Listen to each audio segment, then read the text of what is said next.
نحمده ونستعينه ونستغفره ونستهديه ونعوذ بالله من شرور أنفسنا ومن سيئات أعمالنا. من يهده الله فلا مضل له ومن يضلل فلا هادي له، وأشهد أن لا إله إلا الله وحده لا شريك له، وأشهد أن محمدا عبده ورسوله. يا أيها الذين آمنوا اتقوا الله حق تقاته ولا تموتن إلا وأنتم مسلمون. أما بعد، برابر الرزقان باشترين كلامي خواي پروردگارك لقرآن پیروز أي فرميو باشترين الربازي محمد مختار صلى الله عليه وسلم خرابترين ريقا أو ريقايانية كبيتشواني الربازكي پیغمبر صلى الله عليه وسلم، وهر كسيك للرقاي پیغمبر لابدا او براسي قمرابوا سري ليشيواوا لدنيا بدبخت قرب سرا لقيامتي شا رو رشي ديواني بردمي خواي پروردگارا. میوانەکانی ماڵی خوا لەباسی ڕێگاکانی گەیشتن بە پەروەردگار باسی گرنگی ئیخلاس و نیەتپاکی ئەکەین. ئێمە زۆر جار لێرەوە لەم منبەرەوە باسی ئەومان کردووە کە خوای تەعالا بە دوو مەرج کردەوەکان لە ئیماندار قبوڵەکە. مەرجی یەکەمی ئەبێ ئەو کردەوەیە کە ئەیکەی خالیسن بۆ خوای پەروەردگار بیکەی بە نیەتێکی پاکەوە. مەرجی دووهەم ئەبێ ئەو کردەوەی کە ئەنجامێدەی لەسەر شەریعەتی پیرۆزی ئیسلام بێ، واتا پێچەوانەی شەرعی خوا نەبێ. ئەگەر کردەوەکانت شەرعی بن پاشان بە نیەتێکی پاکەوە بیکەی بۆ خوا، خوای تەعالا قبوڵێکە. ئەگەر یەکێ لەم دوو مەرجە لە کردەوەکەتان نەبێ، ئەوە کردەوەکەت لای خوای تەعالا مەقبول نییە. یعنی ئەگەر تۆ کردەوەکەت چەند شەرعی بێ، چەند چاک بێ، عیبادەتەکەت چەند ڕێک و پێک بێ، بەڵام ئەگەر نیەتت خوا نەبێ، خوای تەعالا قبوڵی ناکات. ئەگەر کارێک کە ئەنجامێدەی چەندە نیەتت پاک بێتایە، یعنی خالص بۆ خوا بیکەی، بەڵام بە پێی شەریعەتی خوا نەبێ، خوای تەعالا قبوڵی ناکە. زۆر جار نمونەمان هێناوەتەوە، وتمان بۆ نمونە ئێستا تۆ نوێژی بەیانی بە نیەتێکی زۆر زۆر پاکەوە، تەنها بۆ ئەوەی خوار لێت ڕازی بێ، بە عەمدەن بە قەسدەوە نوێژی بەیانی چوار بیکەی بە چوار ڕکات، خوای تەعالا لێتی قبوڵ ناکات، دووەکەتش لێ قبوڵ ناکە. چونکە تۆ پێچەوانەی شەریعەتی خوا جوولایتەتەوە. خوا و توێتی دوو ڕکات بکە، تۆ کردتە چوار بە نیەتی پاکەوە. نیەت پاکی بە تەنیا لێرە ناخواتەوە، ئەبێ کردەوەکەتش وە پێی شەریعەت بێ. هەروەها ئەگەر بێت و تۆ دوو ڕکات نوێژی ڕێک و پێک بەو شێوەی کە شەریعەت و توێتی ئەنجامی بدەی، بەڵام بۆ خوا نەیکەی، بۆ ئەوە بیکەی خەڵک بڵێ کابرا نوێژەکە، بە هەمان شێوە خوای تەعالا لێتی قبوڵ ناکە. کەوابوو دوو مەرجە. مەرجی یەکەم پەیوەستە بە دڵەوە کە زۆر زۆر گرنگە. مەرجی دووهەم پەیوەستە بە ئەندامەکانی لاشەوە. تێکەڵن ئەم دوانەیە، یعنی ئەگەر دڵ هاوکاری ئەندامەکانی لاشە نەبێ، هەروەها ئەندامەکانی لاشە ئەگەر هاوکاری دڵ نەبێ، بەڕاستی کارەکەت لای خوا مەقبول نییە. خوای تەعالا ئەمەی کە باسمان کرد بە کورتی لە ئایەتی 110 سوورەتی الکەهف باسەکە. خوای تەعالا ئەفەرمێ: فمن كان يرجو لقاء ربه فليعمل عملا صالحا ولا يشرك بعبادة ربه أحدا. هەر کەسێ حەزەکە بەڕووسووری بگاتەوە بەردەمی خوای پەروەردگار کە خوا لێی ڕازی بێ و کردەوەکانی لێ قبوڵکە، فليعمل عملا صالحا، با کارێکی چاک بکا بە پێی شەریعەتی خوا. چاک ئەوەیە بە پێی شەریعەتی خوا بێ و هیچ کەسێک نەکاتە هاوبەشی خوای پەروەردگار. يعني مخلص بۆ خوا بیکە، هاوبەش بۆ خوا قرار نەدا، شەریک بۆ خوا قرار نەدا. خوای تعالی ئەفەرمێ لە سوورەتی ئەلبەیینە، ئەفەرمێ وما أمروا إلا ليعبدوا الله مخلصين له الدين.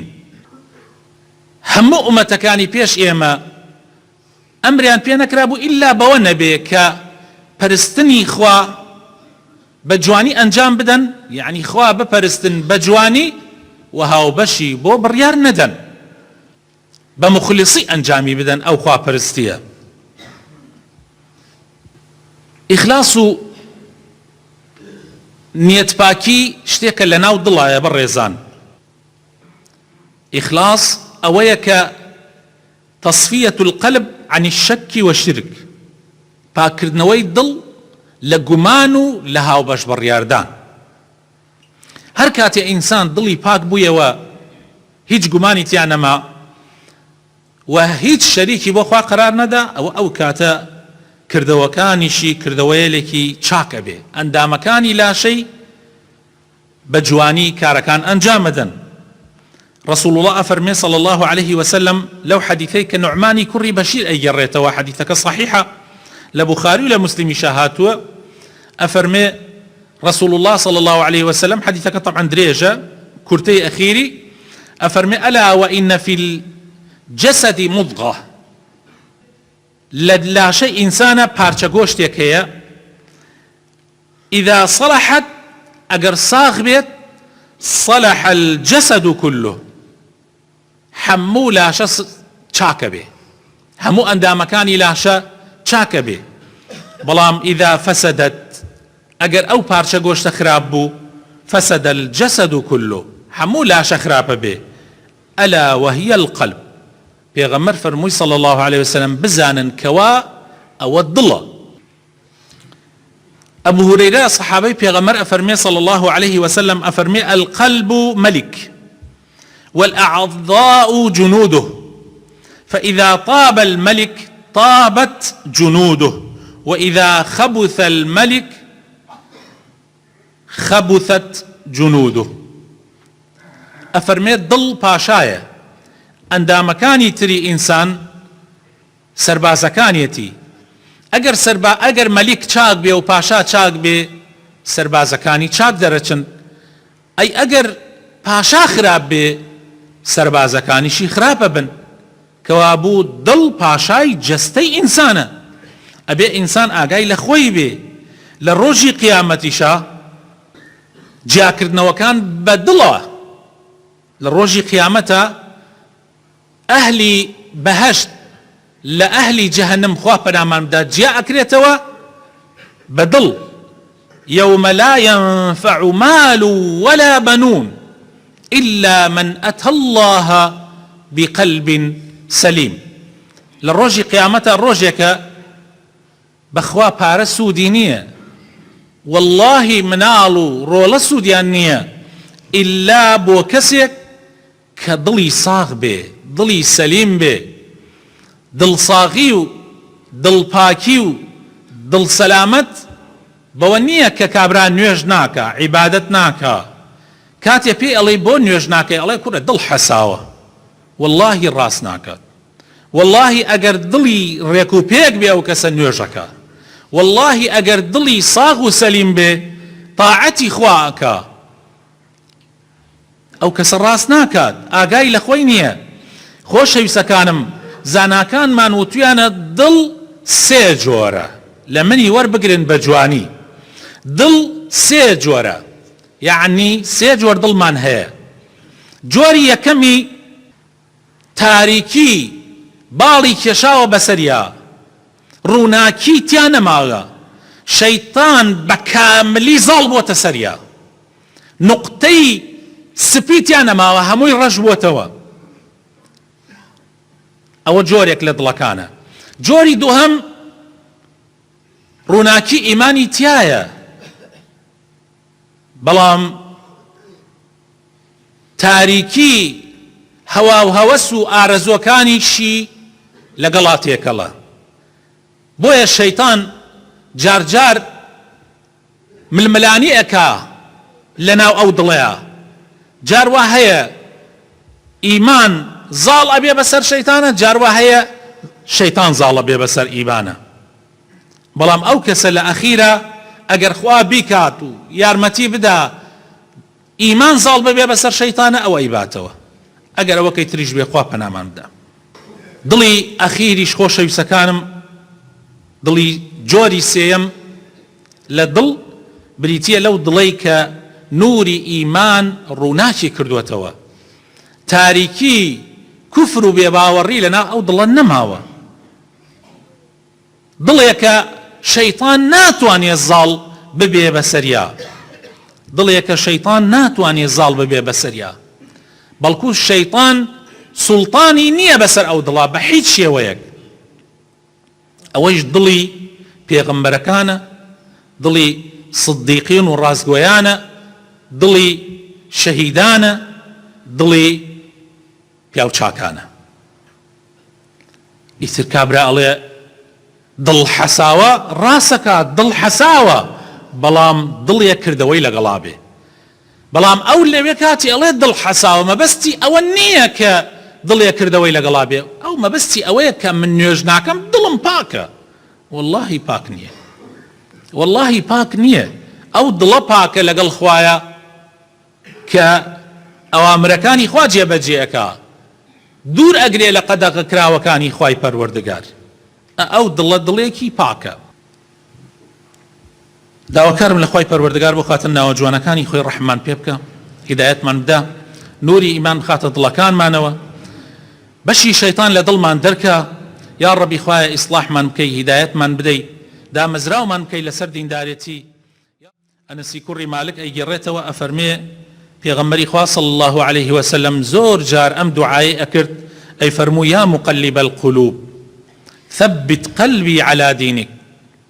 لەبەردەم ئێمەیە زۆر جار ئەمەی دووبارە کردووە، ئەیفەرموو ئەی ئەو زاتەی کە دڵان بەدەستی تۆیە، ئەی ئەو زاتەی کە دڵان بەدەستی تۆیە، دڵمان جێگیرکەی لەسەر دینەکەت. ئەڵێوتم ئەی پێغەمبەری خوا، ئێمە ئیمانمان پێت هاوردووە، شوێنی دینەکەت کەوتووین، کاتێک ئەم دوعایە زۆر جار لای ئێمەیە دووبارە ئەکەی تۆ وەکو ئەوە وایە کە لێمان بترسی، یعنی دوعاکە بۆ ئەوەیە ئێمە فێر بکەیت کە ئەو دوعایە بکەین. فەرمووی بەڵێ ئەنەس، بەڵێ نعم إن القلوب بين أصبعين من أصابع الله يقلبها كيف يشاء. فەرمووی بەڵێ ئەنەس، بەڵێ لێتانە ترسم، چونکە دڵ لەبین دوو پەنجەیە لە پەنجەکانی خوای پەروەردگار، بە هەر لایەکە بێوێ ئەیگەڕێتەوە، هەڵیەگەڕێتەوە. ئەگەر ئینسان ئەهلی تاعەت بێ و ڕوو لە خوا بێ، خوای تەعالا دڵی بەرەو باشەکە ئەبا، ئەگەریش خوا پەنامان بدە ئەم لا بگرێ دڵی بەو لاوەیە ئەبا، خوای تەعالا هەڵیەگەڕێتەوە. عاقڵ ئەو کەسەیە کە دائیم سەیری دڵی خۆی ئەکا. دڵان براینە ئەگەر پاک بێ، دڵ ئەگەر پاک بێ زۆر جار خۆی ئینزار ئەدا، ئیشارە ئەدا، ئاماژە ئەکا کاتێک کە نزیکی خراپە ئەبیتەوە پێت ئەڵێ، ئیشارەتت بۆ ئەکا ئەڵێ ئەوە خراپەیە. کاتێکی شاکە ئەەکەی ئیطمئینانێک دڵنیاییەک لە ناو دڵتا دروست ئەبێ، ئەو کاتە هەستەکەی ئەو کارە کە کردوتە کارێکی چاکە. وابیسا ئەصحابەی پێغەمبەرە صلی الله عليه وسلم ئەفەرمێ ڕۆژێکیان ڕۆیشتمە خزمەتی پێغەمبەری خوا صلی الله عليه وسلم، بڕیارم دابوو هیچ شتێک نەمێنێ پرسیاری لێ نەکەم، ئەوەی لە تواناما هەیە و گوێم لێ بگرێ پرسیاری لێ بکەم. ئەڵێ بینیم دەوروبەری پێغەمبەر صلی الله عليه وسلم قەرەباڵغە، ئەڵێ بەناو خەڵکەکەیە دەستمە ناوە ئەما و دەستمە ناوە ئەمود مەجالم بدەن وەجالم بدەن، من پرسیارم هەیە لە پێغەمبەر خوا صلی الله عليه وسلم. ئەڵێ پێغەمبەری خوا صلی الله عليه وسلم کاتێ منی بینی فەرمووی مەجالی وابیسە بدەن بابێتە پێشەوە. ئەڵێ منیش ئیتر دەستم کرد بە پرسیار و پرسیاری زۆرم کرد پێغەمبەری خوا صلی الله عليه وسلم. فەرمووی وابیسە استفتي قلبك، پرسیار لە دڵی خۆت بکە، استفتي قلبك، پرسیار لە دڵی خۆت بکە. چەند جارێ پێغەمبەری خوا صلی الله عليه وسلم ئەمەی دووبارە کردو پاشان فەرمووی البر ما اطمأنت إليه النفس واطمأن إليه القلب والإثم ما حاك في النفس وتردد في الصدر وإن أفتاك الناس وأفتوك.